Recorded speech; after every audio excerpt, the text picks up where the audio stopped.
In India, women are discriminated against even before they are born. 700,000 girls are killed in the womb, and from there onwards, it's an uphill struggle for girls. What kind of an India and what kind of a world do we want for ourselves and our children? Dear Tina, my fellow co-host, the entire Women in the World team, esteemed guest, ladies and gentlemen. Thank you, Tina, for that generous introduction.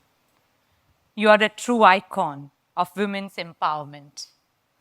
Your work on how women can bring about transformational change in the world is truly amazing.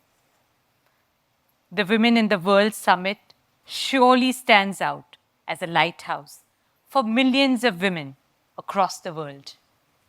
It is indeed a privilege to be here today on the same platform as some of the most accomplished women from India and from around the world. To speak after such wonderful women can sometimes be overwhelming, but let me try. Why do I support women? And what does it really mean to me? Well, it's not about me. It's about uplifting millions of women in this country. Reliance Foundation directly impacts the lives of more than 2.2 million women in India. Through its initiatives in education, health, rural transformation, disaster response, and sports. Why do we do this? Is it philanthropy? Is it CSR? Of course, it's all of these, but much more. The reason I do this is because I owe a debt I will go far and deep to repay. All I'm doing is focusing on how soon and how well I can repay this debt. Allow me to explain what I mean. I was born in a family of 11 girls and 1 boy, a joint family. We were proud to grow up in a house that was free of gender bias. We were fortunate to be groomed as self-reliant, educated, free-willed, and disciplined children. I was interested in dance, so I pursued it and trained in Bharatanatyam. After my graduation, I wanted to teach, so I joined a school and started working as a teacher.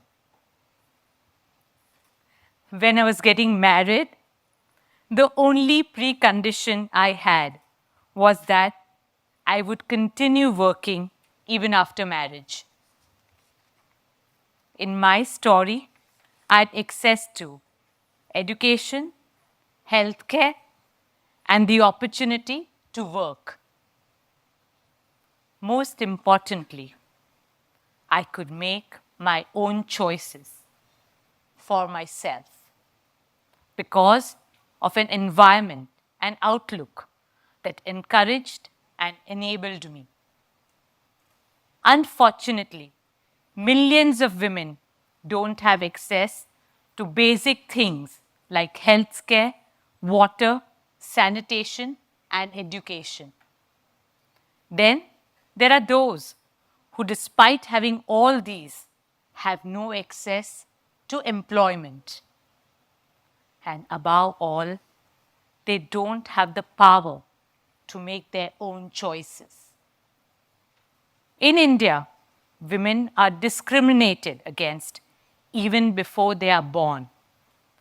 700,000 girls are killed in the womb, and from there onwards, it's an uphill struggle for girls. The opportunity funnel just keeps on getting narrower and narrower for them. Over 1 million children below the age of 5 are lost each year, of which 300,000 die on the first day of life itself. Worst, a majority of them are girls. As a mother myself, I find this very painful to accept. Girls are neglected when unwell and not given priority for medical treatment in the family as compared to boys, leading to high infant mortality rates.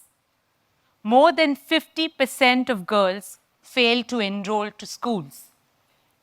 Large number of girls drop out of school at puberty. One of the main reasons being the lack of separate toilets for them. Nearly 45% of girls in India get married before the age of 18. 70% of women are not part of the workforce.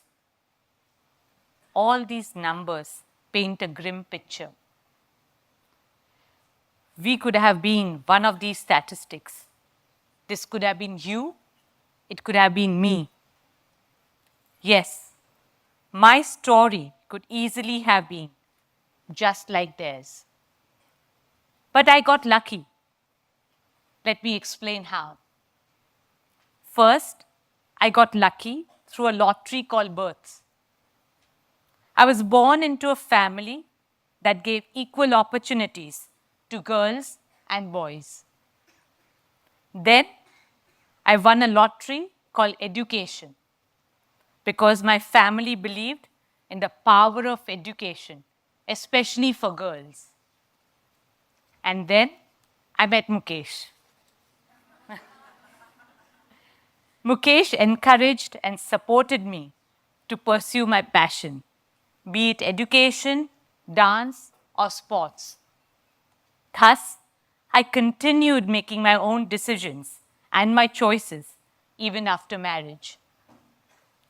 But my story could have been very different. My story could easily have been just like that of many other women in India. And that is why I owe a debt. We all owe a debt to our sisters who are not as fortunate. We stand at a very important time in history, a time when a crucial difference can be made. In about a decade, India will have the largest number of women in any country in the world. What kind of an India and what kind of a world do we want for ourselves and our children? A world where women lag behind is not only an unequal world, it's an unjust world, it's an unfair world. And we cannot accept a world like that. Can the world be different from what it looks like today? I believe it's quite possible. India has a rich tradition of worshipping goddesses. We worship Goddess Saraswati for knowledge, Goddess Lakshmi for wealth, Goddess Durga who destroys all evil. We also have a proud history of women leaders from all walks of life, from Jhansi Ki Rani to Indira Gandhi to Mother Teresa and many others. These women make us believe in a world with possibilities. A world where women have equal opportunities.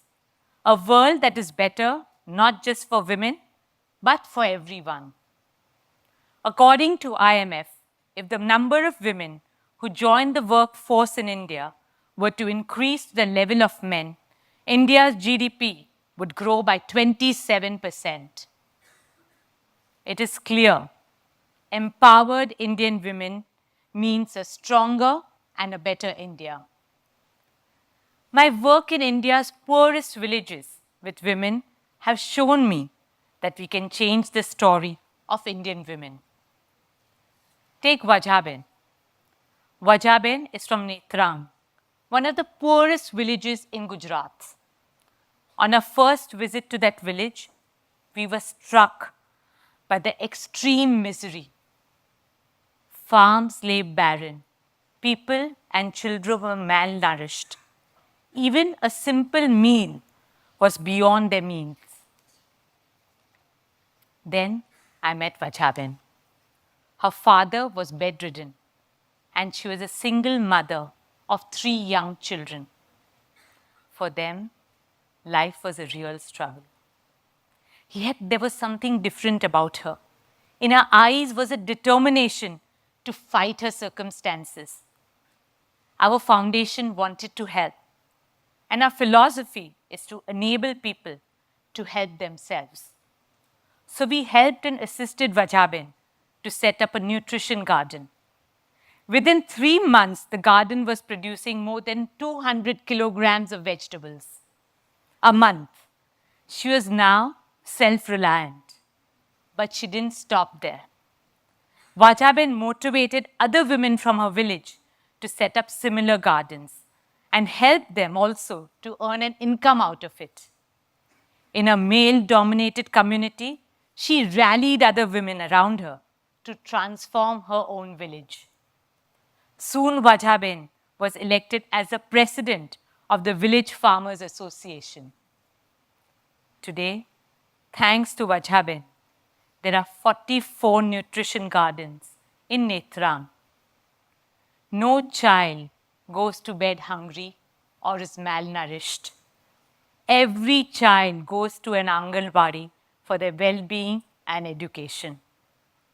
I would like to believe there's a Vajaben in every village in India. We need to find them and empower them. They will do the rest.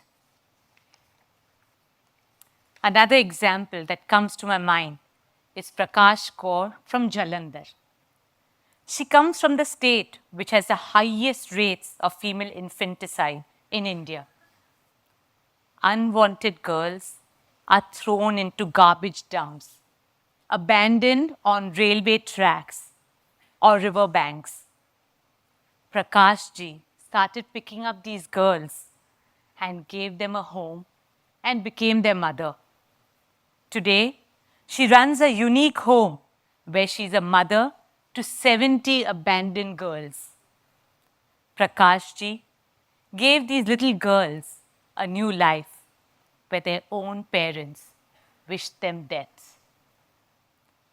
When I met her at Unique Home, what really touched my heart was a compassion when she told me, I have not adopted these girls. They are my real daughters.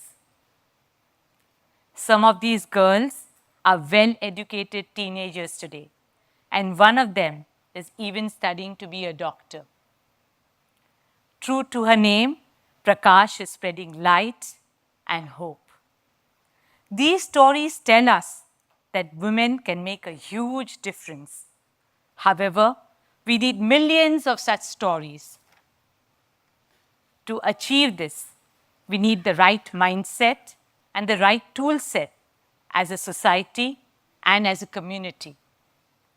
When I see people in this room and the commitment to women's empowerment, I know the future looks bright. When I look at Prakash Kaur and Vajaben and hundreds of courageous women like them, I know there's hope.